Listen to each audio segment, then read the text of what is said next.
దీపావళి రోజున లక్ష్మీదేవి యొక్క రాకను సూచించేటువంటి సంకేతాలు ఈ వీడియో ద్వారా తెలుసుకుందాము. ప్రతి ఒక్కరు శారదాలిన్ ఛానల్ని సబ్స్క్రైబ్ చేసుకోండి. దీపావళి రోజు లక్ష్మీదేవి పూజలు చేయడమే కాదు, ఈ పండుగ శుభ సందర్భంగా కొన్ని వస్తువులను చూడటం చాలా శుభప్రదంగా పరిగణిస్తారు.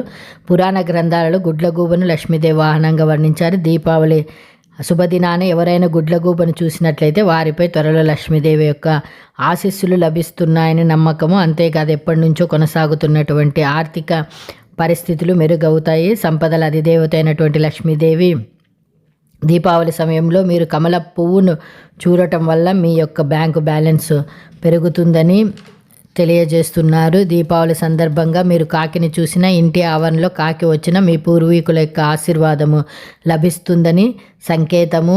ఆవులు, బల్లులు, హిజ్రాలు దీపావళి సందర్భంగా చూడటం శుభప్రదంగా పరిగణించబడుతుంది. దీపావళి పండుగ శుభ సందర్భంగా ఇవి కనిపిస్తే లక్ష్మీదేవి యొక్క రాకను సూచిస్తాయి.